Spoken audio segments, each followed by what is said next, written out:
ela pode ser dividida em três partes. É como nós vamos tentar dividir aqui o nosso estudo. Primeiro, sempre o mandamento, né?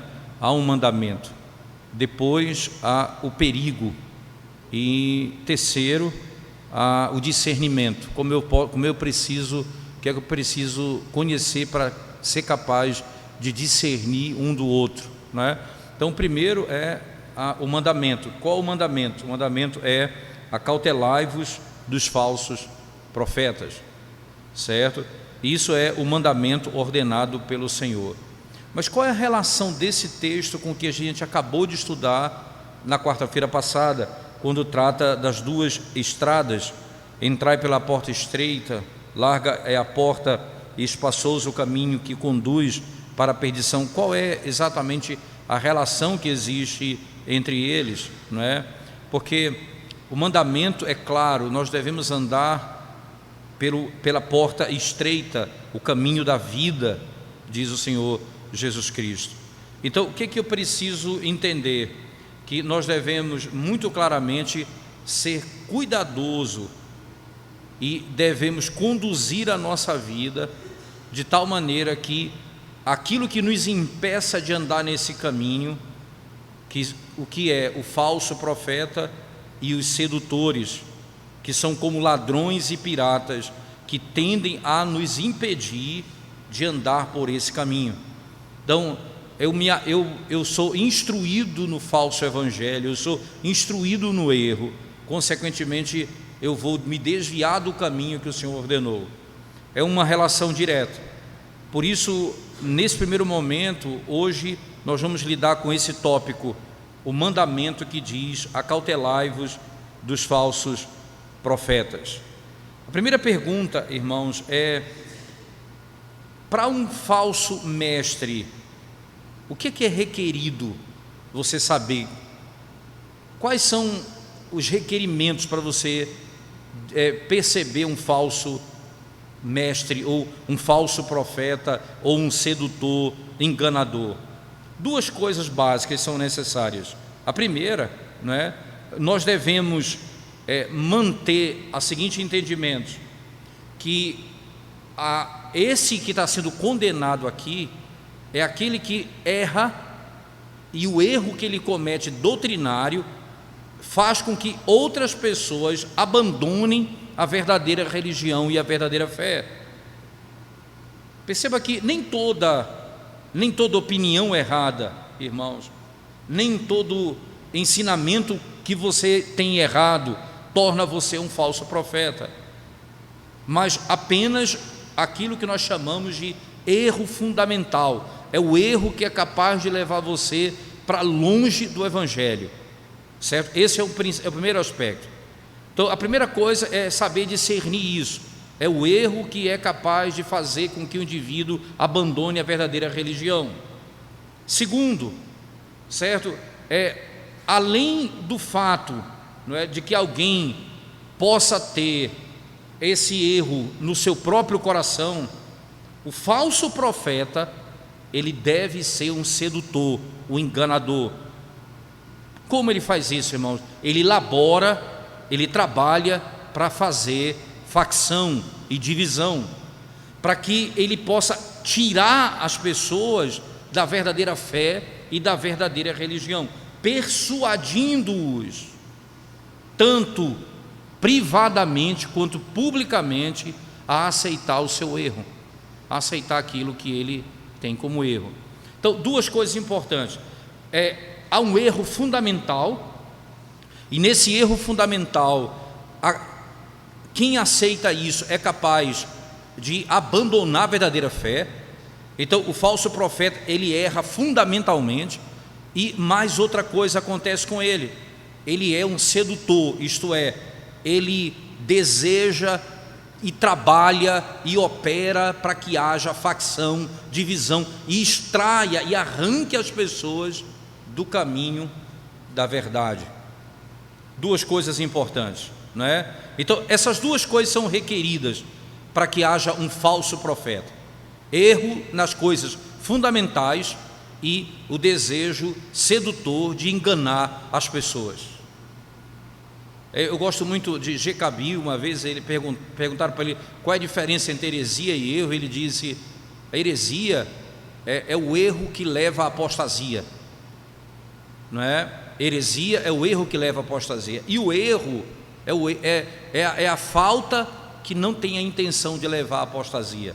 Veja, todos nós podemos ter erros doutrinários, mas não temos a intenção de levar as pessoas à apostasia. Nós não queremos que as pessoas abandonem a verdade. O falso mestre, ele carrega em si essa característica, ele anseia que as pessoas abandonem a verdadeira fé. Na segunda carta de Pedro, eu queria que você abrisse o texto comigo, por favor. Segunda carta do apóstolo do apóstolo Pedro, irmãos, no capítulo 2, versículo 1. Preste atenção no que Pedro nos instrui aqui quanto a esse particular. Pedro diz assim: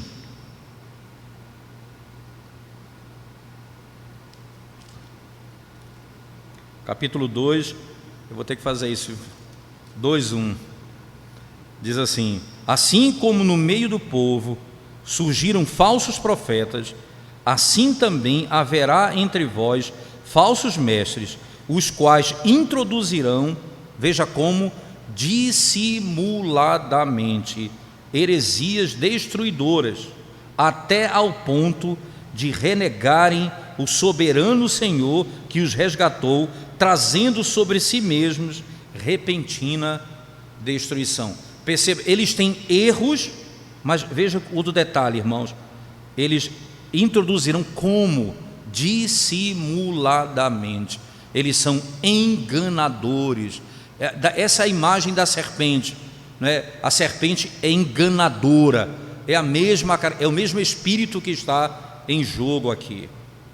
Então, existe, irmãos, essa primeira propriedade, podemos dizer assim, porque é nisso que está posto, tá certo? E o segundo é que eles devem ser sedutores. O próprio Cristo nos ensina sobre isso.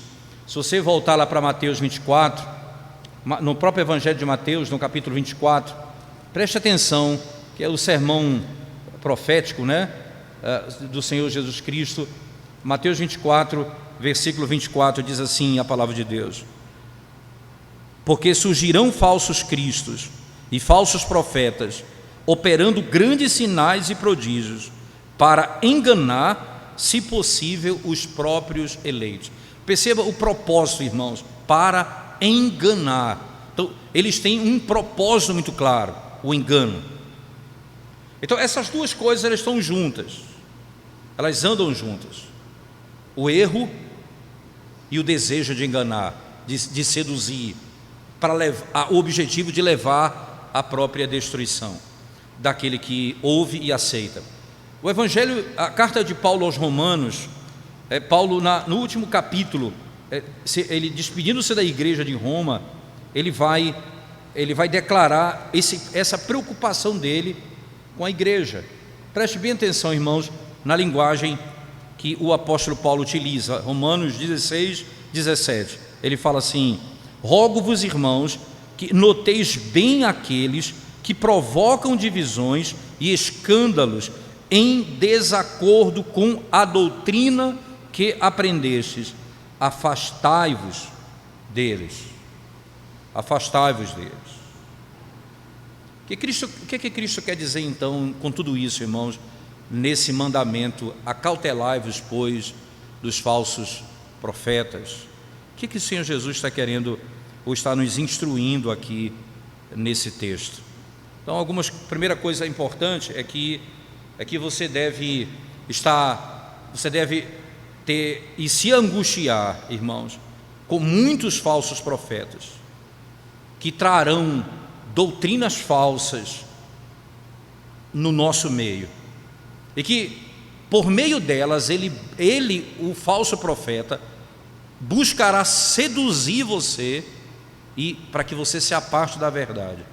Por isso eu devo me acautelar, porque eles vêm e o propósito dele é me levar para fora da verdade. O Senhor não está, porque porque tem uma doutrina um pouco melhor, uma um pouco pior, é porque eles vão me afastar do caminho de santidade. Eles vão me afastar do caminho de retidão. Ora, só para encerrarmos isso, antes de entrarmos nas aplicações, lembre-se das palavras do apóstolo Paulo, né? Na segunda carta, no capítulo 11, o apóstolo Paulo diz assim, verso 1, 2 e 3, ele fala assim: quisera eu me suportasses um pouco mais na minha loucura, suportai-me, pois, porque zelo por vós com zelo de Deus, visto que vos tenho preparado para vos apresentar como virgem pura a um só esposo, que é Cristo.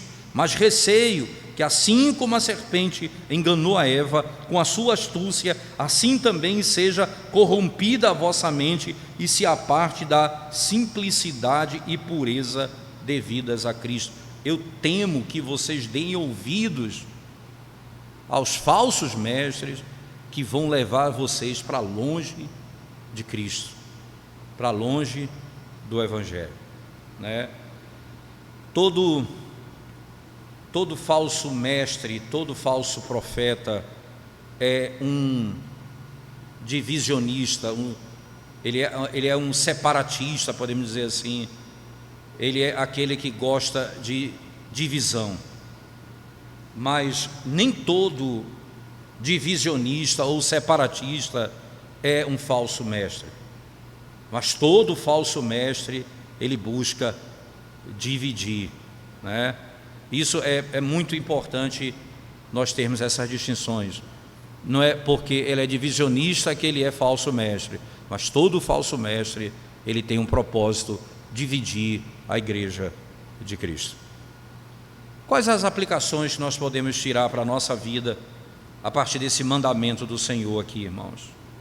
Primeira coisa importante, né? O Senhor nos mostra como Satanás, ele revela, né, o seu grande esforço contra a igreja de Deus e o seu povo nos dias em que nós vivemos. Perceba que foi sempre assim e agora muito mais. Nós lemos no texto de Mateus 24, dizendo que nos últimos dias os falsos mestres, irmãos, trariam doutrinas falsas e que tentaria seduzir os homens a se apartarem da religião. O Senhor declara isso abertamente, né? Se você voltar, o apóstolo Paulo tinha tanta consciência disso, irmãos, porque é isso que Satanás faz. Porque esses falsos mestres, esses falsos profetas, eles são na realidade instrumentos de Satanás. Entenda isso, porque assim como Eva foi seduzida pela serpente, é assim que eles trabalham também. Então preste atenção o que Paulo diz à igreja de Éfeso, lá em Atos, quando ele está se despedindo da igreja. O apóstolo Paulo, no capítulo 20 de Atos, o apóstolo Paulo vai declarar aos presbíteros daquela igreja para terem cuidado com algumas coisas, e dentre elas, preste atenção, capítulo 20, verso 28 e 30, Paulo diz assim: atendei por vós e por todo o rebanho, o qual o Espírito Santo vos constituiu bispos, para pastoreardes a igreja de Deus, a qual ele comprou com o seu próprio sangue. Eu sei, veja que convicção Paulo tem, irmãos. Eu sei que depois da minha partida, entre vós penetrarão lobos vorazes, que não pouparão o rebanho, e que dentre vós mesmos se levantarão homens falando coisas pervertidas para arrastar os discípulos atrás deles. Arrastar os discípulos atrás deles. Paulo diz: eu sei que isso vai acontecer, porque isso é próprio da época. Nós vivemos os últimos dias, e se possível Satanás enganaria até os eleitos do Senhor. Satanás opera nessa maneira, irmãos, tentando, por meio dos falsos mestres, apartar as pessoas de Cristo. A verdade é verificada pela experiência. Você vai ver que na época do nosso Senhor Jesus Cristo e depois dos apóstolos, houve muita perseguição. E não é diferente agora, quando nós estamos vivendo nos últimos dias, irmãos. Porque quando nós olhamos os homens que professam religião e são verdadeiros no momento, e eles abandonam a verdadeira religião para se apegar à heresia, e eles se corrompem, não é? E eles, depois de serem enganados, procuram enganar os outros. Nós não deveríamos nos maravilhar demais, né? Nem vivermos desencorajados, mas nós devemos ouvir o que Cristo diz: acautelai-vos. O que Ele está dizendo não é para que haja desencorajamento, nem desânimo na igreja, não, mas que haja maior percepção, maior conhecimento, mais profundidade, mais estudo das Escrituras, não é? Então, você imagina como uma igreja vai suportar o falso ensino se ela não tem raiz e profundidade nas Escrituras Sagradas?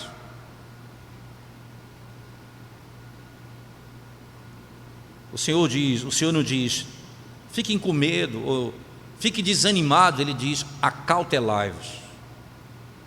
Preste atenção nisso. Cuidado com isso. Segundo aspecto importante, irmãos, desse mandamento nós podemos também ver como nós somos frágeis, como nós somos cheios de fraqueza na fé, porque uma pequena coisa facilmente pode nos fazer abandonar a fé e a nossa religião verdadeira. Eu já vi o Senhor usar circunstâncias, por exemplo, de pessoas que estavam vivendo em igrejas heréticas, e porque foram desapontadas com aquela igreja, eles procuraram uma outra igreja, saíram do erro por uma coisa que foi um desapontamento. Mas se eles não se apegarem à verdade, o próximo problema que ele tiver nessa igreja, eles vão para outra, não terão raízes na verdadeira religião. Veja, rapidamente, assim nós somos fracos. Não é isso que o Senhor Jesus nos mostra, não é isso que Paulo nos mostra nas Escrituras também, irmãos? Se não fosse isso, por que o Senhor nos exortaria a cautelai-vos dos falsos mestres? Quem poderia ser mais corajoso e firme do que Pedro? E diz, Senhor, eu estou pronto para morrer pelo Senhor, jamais eu vou te negar. Mas a voz de uma donzela o fez negar a Cristo. E eu ouvi dizer que você é um deles. Abandonou a fé e a religião, negando num segundo. Como é frágil a nossa fé. Os Gálatas receberam o Evangelho, irmãos, com tanta alegria, que Paulo disse o seguinte sobre eles, não é? Que Paulo teria arrancado os próprios olhos para lhes fazer bem. Veja que coisa, Paulo chega a dizer, que coisa maravilhosa isso que ocorreu no vosso meio. Entretanto, ele escreve a eles depois, maravilhado com outra coisa, como tão rapidamente eles abandonaram o Evangelho da graça e se apegaram à doutrina da justificação por obras. Como é tão rápido, rapidamente, tão depressa. Então nós recebemos o Evangelho tão rapidamente, irmãos, o Evangelho de Cristo, e nós percebemos que na nossa caminhada nós começamos a fraquejar em alguns momentos. Veja, é só lembrar, o Senhor tirou Israel do Egito com mão poderosa, esmagou Faraó diante dos olhos deles, e na primeira dificuldade que eles enfrentaram, eles disseram, nós queremos voltar para o Egito. Você percebe como é a fragilidade? O Senhor diz, cuidado, a nossa fé é frágil, vocês precisam ter cuidado e se apegar à verdadeira doutrina.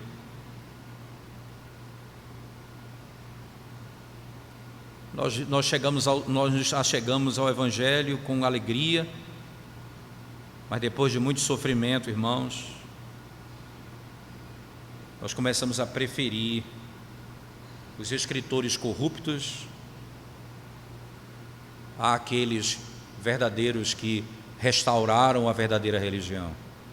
É só você olhar, vou falar um pouco disso um pouco mais na frente, mas é só você olhar a quantidade de jovens que não tem firmeza e que resolve amar a doutrina da falsa igreja. É tão rápido, é tão apressado isso. E eles começam a rejeitar os escritores. Eu vi uma mulher, uma moça, falar com ódio de Lutero, rejeitar Calvino com ódio. Rejeitam os homens que foram usados por Deus para restaurar a verdadeira religião e se voltam para a mãe que eles dizem que é a verdadeira para eles agora, tão facilmente. Tão facilmente. Terceira aplicação, irmãos, nós devemos lutar para manter a fé e a boa consciência. Fé e boa consciência, duas coisas importantes. Pela misericórdia de Deus, irmãos, nós tivemos e recebemos o Evangelho da verdade dada a nós há muito tempo, e nós ainda usufruímos dela. Os nossos pais, os nossos avós, eles creram na mesma verdade, e nós podemos louvar a Deus por isso. Então nós devemos trabalhar para manter isso, para viver e morrer com essa verdade. Esse é o ponto principal que Cristo objetiva aqui, irmãos, e nós devemos cuidadosamente entender isso. É para esse propósito que o Senhor nos mostra, que a direção é como se segue. O que é que o Senhor nos mostra aqui? Primeiro, que Deus, tendo restaurado a verdadeira religião, Ele requer que nós venhamos amá-la e entesourá-la e guardá-la e nos alegrar nela. O Senhor não quer apenas que eu aprenda isso e pronto, e esteja tranquilo, porque eu aprendi isso com o meu pai e aprendi isso com a igreja, mas eu preciso amar essa verdade de tal maneira que eu tenho de viver com ela. É engraçado que isso vai acontecer porque o contrário também é real. Veja, Acabe, por exemplo, não suportou Elias. Ele não suportou Micaías, os verdadeiros profetas de Deus. Pelo contrário, ele os odiou. E por essa causa Deus o deixou e o entregou a si mesmo. E ele foi seduzido por 400 falsos profetas de Baal, enganado, e consequentemente o levou à destruição.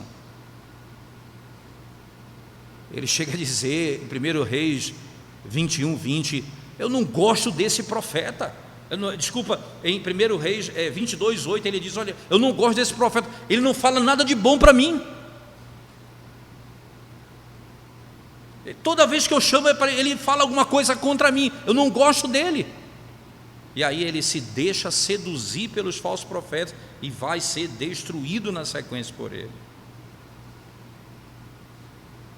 Os verdadeiros profetas de Deus foram odiados por aquele rei, e por isso ele foi destruído. O apóstolo Paulo, falando do espírito do anticristo, irmãos, disse, não é, que os entregou à operação do erro, para que eles acreditassem em mentiras. 2 Tessalonicenses 2:10 e 11, Deus os entregou à operação do erro, para que eles acreditassem em mentira, porque eles não tinham amado a verdade. Você entende? não é apenas receber a verdade, porque eles não amaram a verdade, eles não tiveram alegria nela, eles não habitavam nela e ela não estava no seu coração. Não basta apenas ter a verdade, ela precisa ser amada, ela precisa ser conhecida. E é esse o aspecto que o Senhor exorta aqui. Esse amor, irmãos, nós devemos mostrar pela nossa obediência, pela piedade, exercício da justiça e da misericórdia para com os nossos irmãos. Senão o Senhor vai arrancar esse evangelho de nós e dar a alguém que dará fruto. Perceba, o Senhor não nos deu isso se não for para dar fruto. Não adianta conhecer a verdade se eu não a amo. Se eu não a amo. Eu preciso que você leia esse texto comigo, por favor, da segunda carta de Paulo aos Tessalonicenses, por favor. Só para que essa expressão fique bem clara, não é? Essa que está sendo colocada aqui diante de nós. 2 Tessalonicenses 2, 10 e 11 diz assim, o apóstolo Paulo: e com todo engano de injustiça aos que perecem, porque não acolheram o amor da verdade para serem salvos. E por esse motivo, pois, veja, porque não acolheram o amor da verdade, por esse motivo, pois que Deus lhes manda a operação do erro para darem crédito à mentira. Você sabe que o Senhor os entrega aos falsos, ao engano, porque eles não amaram a verdade. A gente acha que apenas ensinar a verdade. Eu preciso amá-la, irmãos. E é por isso que o Senhor vai tirar isso das mãos dele. A segunda regra que deve ser observada aqui para a manutenção da verdadeira religião é essa: é que os ministros, especialmente, e aqueles que buscam o que entendem que são vocacionados, eles deveriam estimar, irmãos, reverentemente, não é, aqueles escritos que Deus, pela misericórdia, usou para restaurar a verdadeira religião. E é isso que me perturba na nossa geração. Não é? Eu costumo dizer, quando começamos a igreja, havia um amor pelos puritanos, e é isso, pela leitura dos puritanos, as obras dos puritanos. E de repente, irmãos, agora filosofia, filósofo tal. Veja, por favor, não me entendam como alguém ignorante que não lê essas coisas, mas não é isso que deve ser estimado pelos pastores. Quando eu vejo um pastor falando mais de filosofia, de cosmovisão e de isso e daquilo, e não expõe as escrituras, esse está abrindo as portas para o erro, mesmo alertando do erro. Isso perturba. E veja, William Perkins diz assim, que os pastores estimem aqueles que Deus usou para restaurar a verdadeira religião no nosso país.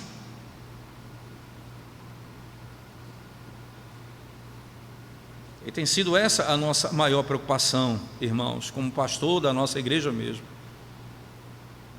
Como eu queria que os jovens amassem ler os puritanos, como eu queria que todos lessem os puritanos. Como é difícil ler os puritanos. A gente não lê um livro como lê os puritanos, porque você não consegue ler de uma sentada. Você para, pensa, chora, ele fere você, ele mexe com a tua consciência, ele chama você à responsabilidade, e ele está falando de temas dos mais diversos. Eu não estou querendo colocá-los acima das escrituras, porque, como diz aqui, eu continuo com as palavras de William Perkins, embora eles fossem homens sujeitos ao erro e que podem escorregar num ponto ou outro, eles foram instrumentos da misericórdia de Deus para plantar o Evangelho no nosso meio, que foi selado com o sangue de muitos mártires. E nós começamos a nos apegar a coisas, a detalhes, a minúcias, a nuances, a ponto ali, a ponto acolá, e você vê de repente as pessoas abandonando a piedade. Uma marca de um bom ensino é o fruto da piedade. É o fruto da piedade. Terceira regra: se entre nós, irmãos, podemos dizer, se alguns entre nós duvidam de algum ponto da religião, que eles possam resolver o seguinte ponto necessariamente, né? Primeiro, prescrute as sagradas escrituras diligentemente, não como simplesmente um estudante privado, mas pela conferência com os piedosos, os que trataram desse assunto na história. E segundo, com verdadeira humildade de coração, ore a Deus pela iluminação do Espírito, para que o Espírito ilumine a nossa mente, para que nós possamos entender a verdade e abraçá-la, e obedecê-la e vivê-la, sim, constantemente e sinceramente. Se fizermos isso, se suplicarmos a Deus, se clamarmos ao Senhor, nós seremos preservados, irmãos, pois o menor e o fundamental, no tempo determinado, né, conhecerá, e no tempo certo ele vai conhecer, a verdade vai ser conhecida. O menor e o principal vai ser conhecido, porque é uma promessa: pedi, pedi, buscai, buscai, batei, batei, e o Senhor disse que nos daria. Tiago falou: se qualquer um de nós tem falta de sabedoria necessário para a salvação, peça a Deus, peça a Deus. E aí eu diria ainda, irmãos, nesse particular, foi uma decisão que nós tomamos logo no início, quando iniciamos a igreja local.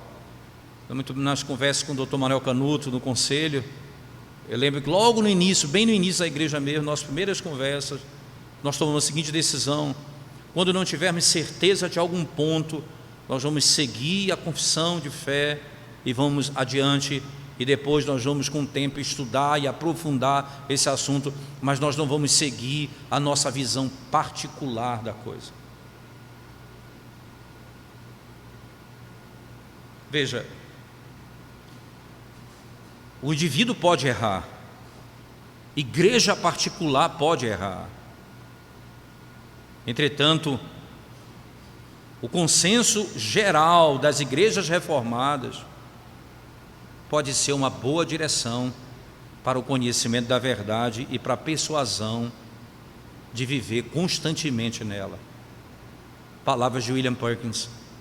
Assim, se nós pegarmos o consenso da igreja, isto é, os credos e as confissões, os catecismos, nós caminharemos mais seguros na interpretação.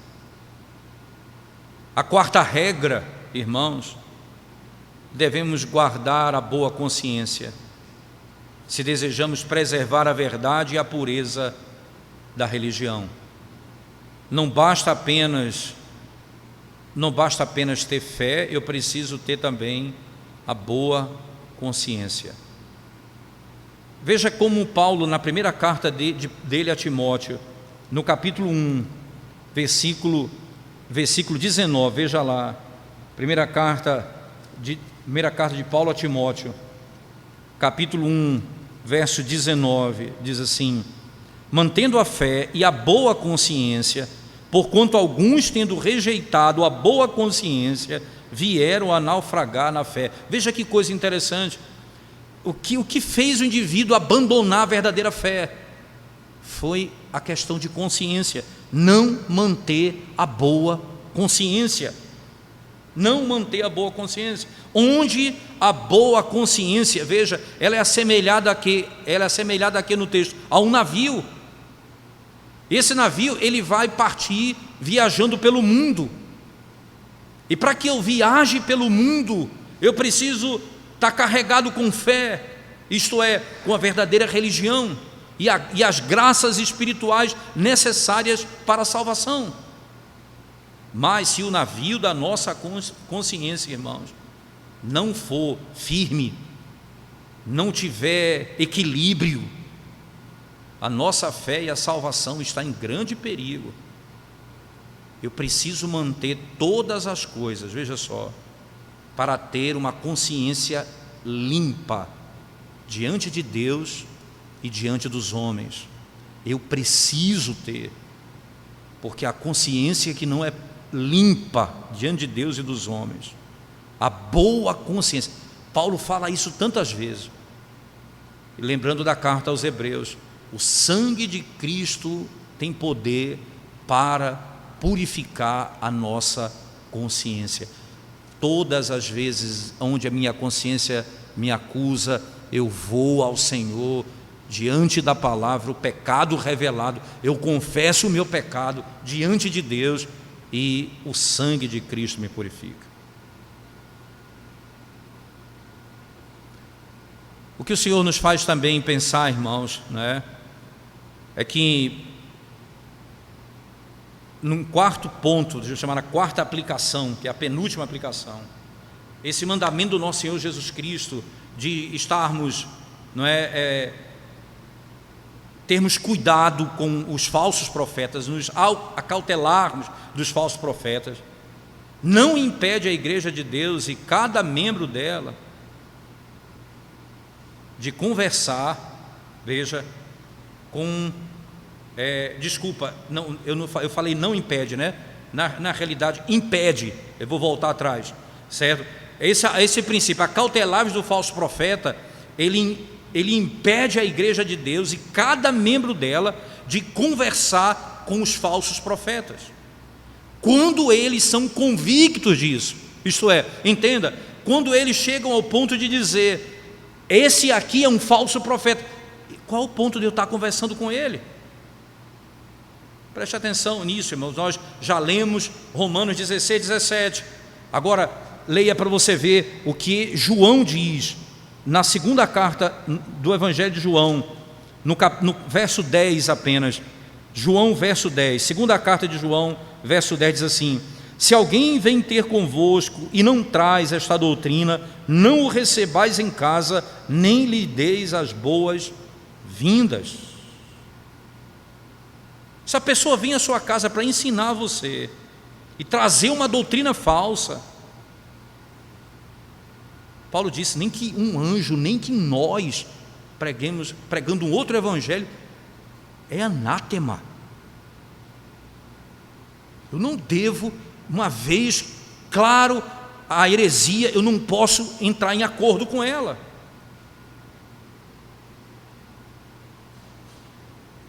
Preste atenção nisso, irmãos. O exemplo de Eva talvez seja o mais forte. Que perigo conversar com um falso profeta, porque o mesmo espírito que é Satanás atua nos falsos profetas e levam ao engano. E aqui eu volto a falar daquele assunto que eu deixei pendente lá atrás.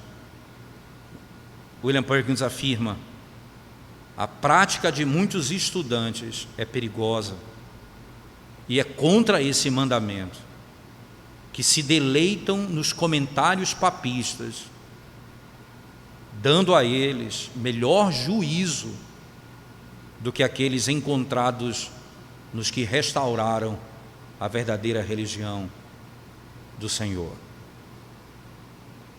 Que coisa! William Perkins vai escrever um volume, esse aqui é o primeiro volume da obra dele, o 7º volume da obra dele, é especificamente desvelando as fragilidades do papismo.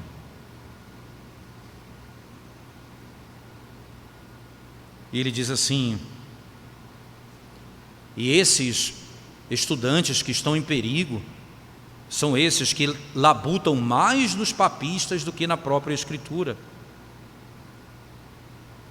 Mas, irmão, se existe qualquer falso profeta hoje, ele diz, esse é papista, e seus escritos são perigosos para serem lidos.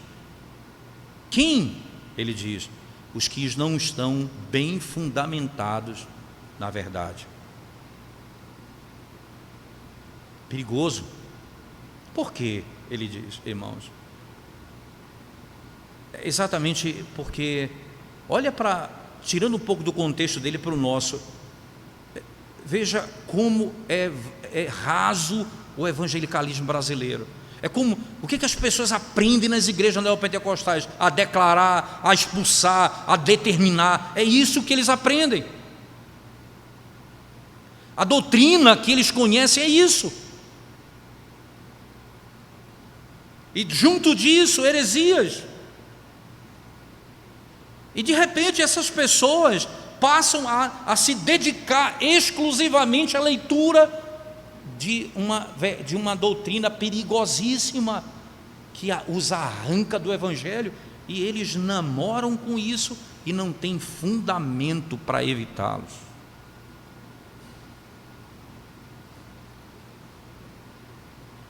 Um detalhe ele deixa importante, irmãos, lá em Atos 19, verso 19, quando eles foram salvos, os gentios foram salvos, sabe o que eles fizeram? Eles pegaram todos os seus livros e queimaram em praça pública. Atos 19, 19. O que que os protestantes fazem quando aqueles abandonam a prática da idolatria? Eles quebram os seus ídolos. Mas é bom fazer uma ressalva, irmãos. Deve ser garantido o direito, tanto num aspecto necessário quanto legítimo, para a defesa da verdade, que os homens que têm julgamento saudável e bíblico e piedosos possam trabalhar com essas obras, visando preparar a igreja contra o falso ensino. Mas alguém que não tem base, se meter nisso, facilmente ele é enganado. E por último, irmãos, esse mandamento também nos mostra que é legítimo garantir a qualquer homem ou a qualquer povo a liberdade da sua própria consciência em matéria de religião, que é importante, eles podem ter o direito de preservar a sua religião, certo? Eles podem pensar o que quiserem. Agora, é claro que saibam disso, que serão julgados por Deus e condenados por não seguirem a verdadeira religião. E é nesse sentido que nós podemos concluir dizendo assim, irmãos, por que Deus permite que na igreja tenham homens que tentam seduzir as pessoas para o erro? Paulo disse lá em Atos 20, vai surgir dentro de vocês, no meio da igreja, pessoas que vão fazer isso. Por que o Senhor permite isso? Por duas causas, duas razões. Primeiro, para que aqueles que amam a verdade em sinceridade sejam conhecidos. Aqueles que amam a verdade sinceramente sejam conhecidos. E segundo, para a punição do ímpio e do impiedoso, que recebe, irmãos, e que não tem amor da verdade. Aqueles que não têm o amor da verdade. E aí, esses que não amam são entregues à operação do erro para serem conduzidos a toda mentira. O Senhor pune os que vivem na igreja e não são amantes da verdade. Não tem amor pela verdade.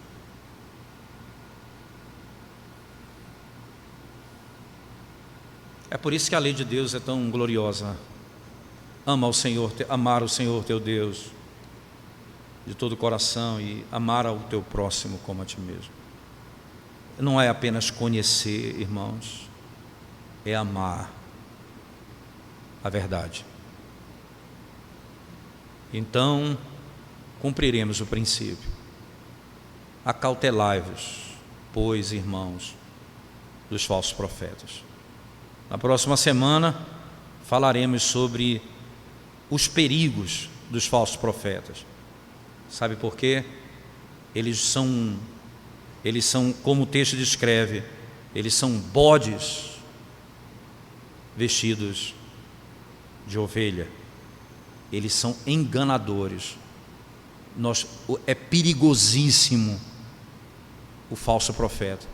E nós vamos tratar disso na próxima semana, se o Senhor assim nos permitir.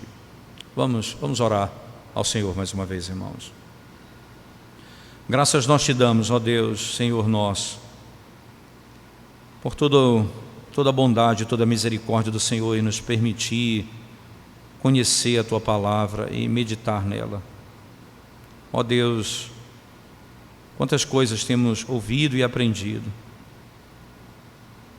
Ó Deus, dá-nos um coração completamente inclinado a essas verdades, ó Deus. Possamos nos apegar a essas verdades, amá-las, Senhor Deus. E que o Senhor seja o nosso mestre e que os nossos ouvidos sejam atentos para ouvir a voz do mestre, porque essa é a marca do teu rebanho. Eles ouvem a tua voz e te seguem. Abençoa-nos e socorre-nos nas nossas fraquezas. Em nome de Jesus. Amém.